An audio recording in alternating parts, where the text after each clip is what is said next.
Okay, so the dessert is going to be out here pretty soon, and Donald Trump. He's in the back room, and he's just taking a few pictures and talking to a few folks, and some veterans, some folks that, yeah, exactly. I'll tell you what, this is an unbelievably important election, as Keith was just highlighting. This is a change election. This election, honest to God, this is for the heart and soul of the United States of America. And if you don't, that's exactly right.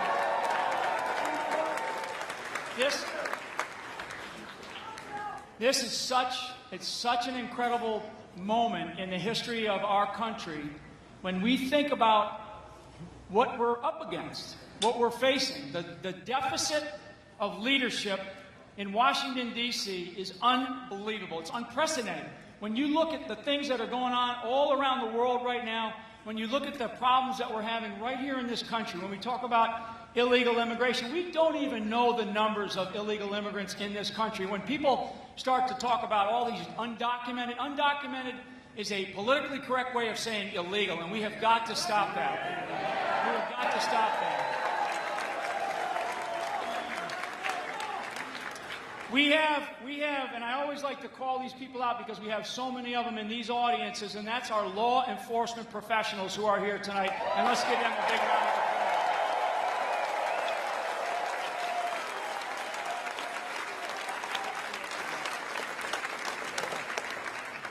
applause. There's so much to do. There's so much that the next president of the United States is going to have to do. One of the things that I also want to remind people, the next president is going to have the opportunity to select at least 3 or 4 Supreme Court justices here in the next 4 years.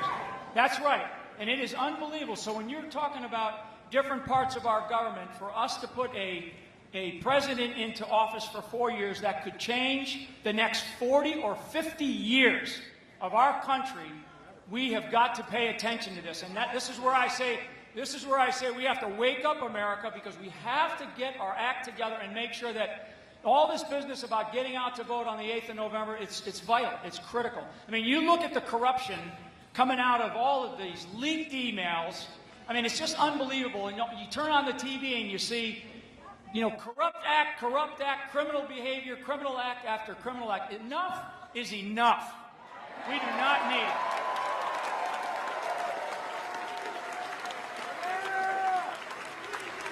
Yep. I love it. You're right. We do. You know what we need? We need big, tough, decisive, smart, savvy leadership. And that's what Donald Trump gives us.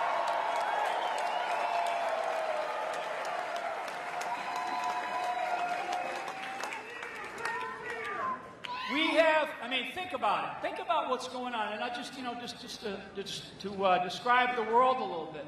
Look at what's going on. The mess in Syria, Iraq. We've had something called the Houthi rebels firing missiles at United States Navy warships. I mean, when has that happened? And then what's our response? I don't know. I can't stand up here and tell you that we have any sort of committed response. I mean, this is unbelievable. This is unprecedented, because we have been leading from behind, which means we're following.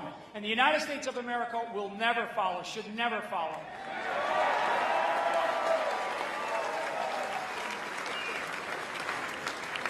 Our military, and Donald Trump, when he comes up here and talks, he always talks about our military, because our military men and women who serve our country, and they're out there on the front lines of defenses all around the world. They do things because somebody ordered them to do it, and sometimes they don't even understand why they're doing it.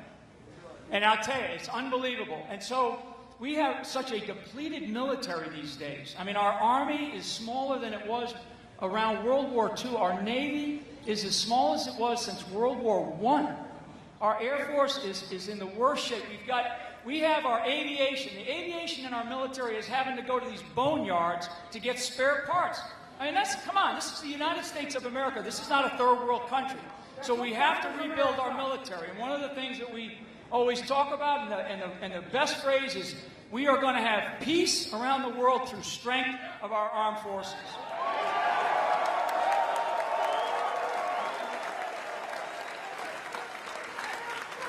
There you go.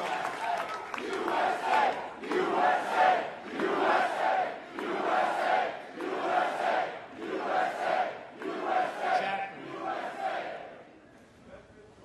Veterans for Trump. There you go, right there. Beautiful. Thank you so much. Thank you. Yeah. I'm a veteran. I'm no longer deplorable, but I'm a veteran for Trump. I don't, for a few days I was deplorable. I was irredeemable. In fact, I've been irredeemable my whole life. But actually, today I stand up here and I am heart and soul for Donald Trump, for the President of the United States.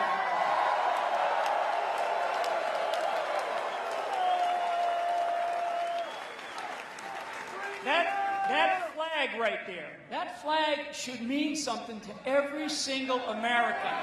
Exactly. That flag stands for something. It stands for nearly 250 years of our country still being that bright, shiny light on the hill that the rest of the world still looks at and says, God, we want to be like you. We want to be like you. But today, I will tell you, there's many people around the world, many nations around the world that are starting to wonder about this country because, frankly, they're uncertain as to what the heck we're going to do. They really don't know what the direction of this country is, which direction we're headed. I mean, they just don't. So I will just tell you that when we look at that flag and when we hear all this nonsense about all these individuals around in the different, NFL and other parts of our, that's right, exactly. When you see that flag covering a silver casket coming off of an airplane at Dover International Airport up in Dover, Delaware, believe me, it'll bring you to tears and you'll know why we stand for that flag. You'll know why we stand for that.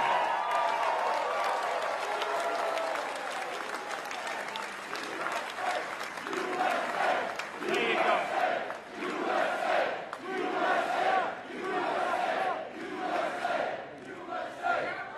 I'm gonna highlight an individual who's here tonight because he's an absolute hero of mine. That's Sheriff Dave Clark. He's standing there.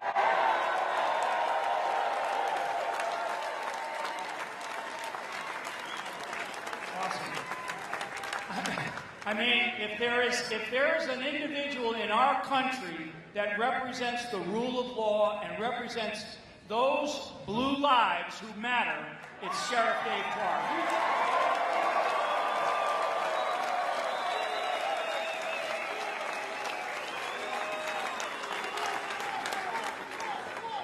When we talk about these safe cities and the whole idea about illegal immigration in our country, and frankly, Hillary Clinton is going to be allowing much more of this illegal immigration. You see in the emails that have been disclosed. You see in these emails where she's talking about sort of having a United States of North America. What is that about? I mean, you're talking about an individual who's talking about opening up our borders to damn near everybody.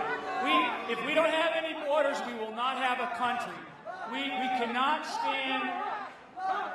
We cannot stand.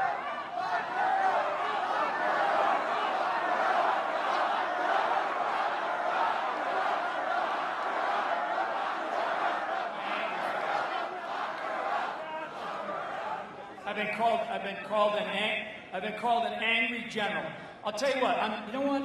I'm not angry. What I am is I'm very determined to make sure that this country is ready for my children and my grandchildren.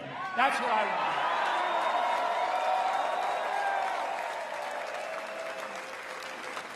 And I'll tell you what. When I look around here, there's a lot of young people here, and I deeply appreciate all the young people that are here tonight. The millennials, right? I mean, this is, honestly, for all the people that are sort of in my category and above, age-wise, this election is important, and we know it's important. But it's important not for us as much as it is for the people who are younger, the kids, and frankly, even those children that can't vote yet because they're not 18 yet. I mean, when I talked about the Supreme Court, when we talk about the laws, when we talk about our Constitution, when we talk about all the things that our country was made for, designed for, what it does today for the world, we cannot have Hillary Clinton in the White House. Period. I mean, it's amazing, and Donald Trump is going to talk a little bit about some of these issues here tonight when he comes out here. You look at what is the media covering. The media covers,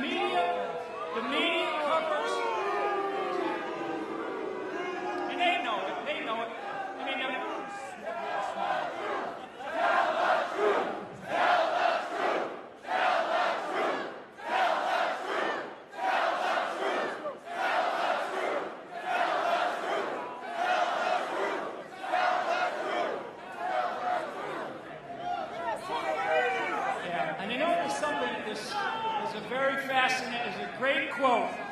There's a great quote. And you know what the truth fears? The truth fears no questions. The truth fears no questions. So when you tell the truth, you don't have to worry about what you're going to say. Unlike Hillary Clinton, who does not know how to tell the truth. She can't tell the truth. She doesn't know the difference between a lie and the truth. She's been just talking back and forth. Even in the litany of emails that have come out, not only the disparaging words that she uses about American citizens and half the country, but also some of the issues and things that she's been a part of, where she says she's for something and then she says she's against something. She calls something a gold standard and then she says, oh, I'm not for it at all. I mean, that's called political correctness, and we need to crush that political correctness. We need to stop it.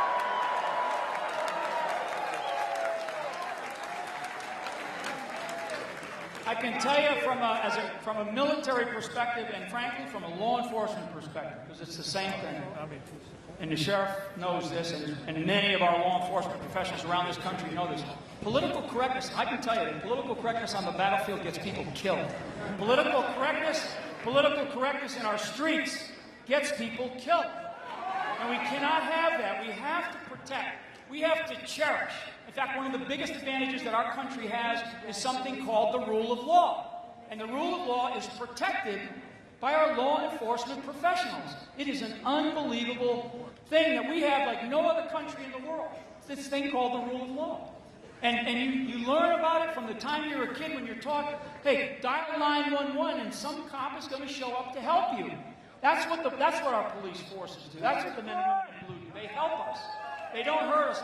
But I will tell you, when you hear some of this nonsense coming out of Hillary Clinton, frankly, and some of the groups that she's supporting, this is unbelievable. We cannot have a person who thinks she's going to be the President of the United States or the Commander-in-Chief have this layer of political correctness that's going to cause people to die. We cannot have that, because it will.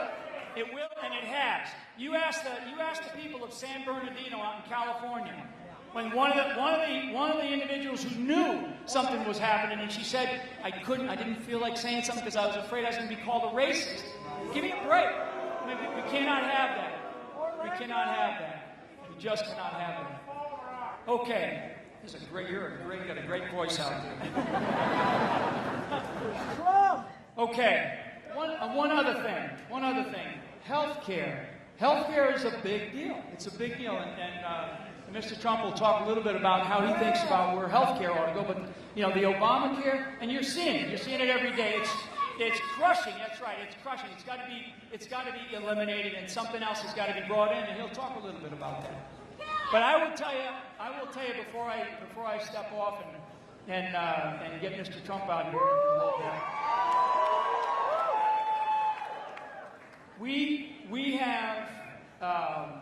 We lack trust, and the best way I can put this is because I really believe in this issue of trust. We lack trust between the federal government and the people of America. We do. And that trust comes out of the executive branch, where the White House kind of leads it, right? So the lack of trust is unprecedented. It's unprecedented in our country right now. And it also comes out of Congress. I'm not going to give Congress a break on this. It comes out of Congress as well. The lack of trust, and part of it's because they've been just BSing us for so long. It's unbelievable.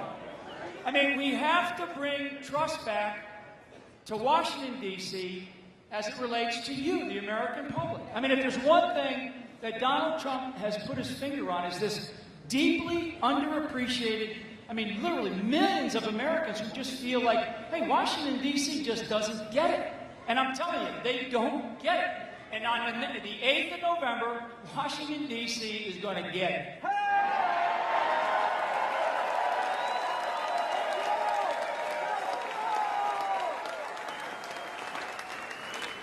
And I know everybody, says, you got to stay on the issues and watch all this other stuff that the media keeps harping on.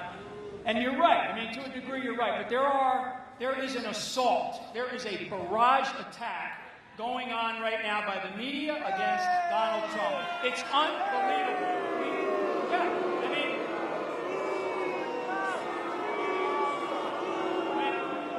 And they know it. The folks that are here, They're here like a soldier, you know. They're not in charge, but I'm going to tell you, those that run these organizations, it's unbelievable. And today we found out that 96, almost 97% of donations coming out of the journalist community go to Hillary Clinton. 97, almost 97%. Unbelievable. It's unbelievable. 96.6% of the journalist community, the donations go to the Hillary Clinton campaign. So when you're talking about a liberal bias in the media, it's for real. It's for real. And so what we ask, what I want is I want honesty. I want honesty from people. You want to deal with me, you're going to deal just like what you see is what you get out of Mike Flynn in this case. Okay? And we have got to be honest with the American public. We have got to be honest with the American public. Why am I here? I'm here because when I met Donald Trump a long time ago, and I asked him, why did you want to be president? And he told me, he said, because look, I've got a family, I've got kids, I'm looking at this country, the country's given me so much, and I want to try to help. I want to take what I know. I want to take the leadership that I have, and I want to take what I've built, and I want to be able to turn that into this country and move our country forward.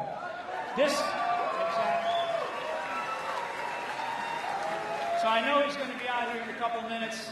I know he's just wrapping some things up, so when he does come out, somebody will announce him here, and it will be very shortly because I know folks have been standing here, and I'm up here as fodder because I know we still have some people coming into the door. So I just want to thank all of you, one, for what you do, for every day that you do it. Please, and I am, because I cannot fathom anyone other than Donald Trump being the next president of the United States. I can't fathom it.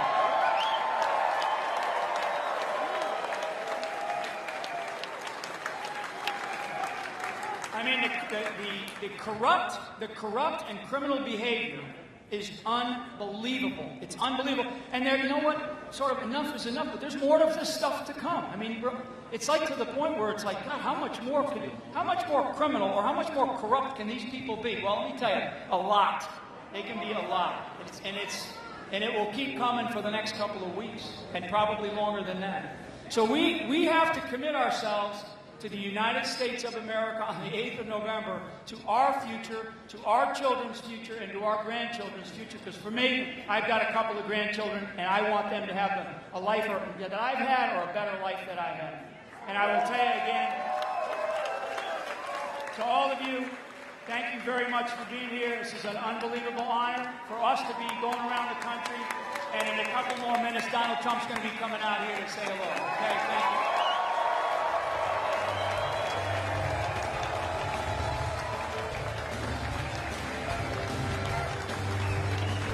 I'm with you, the American people.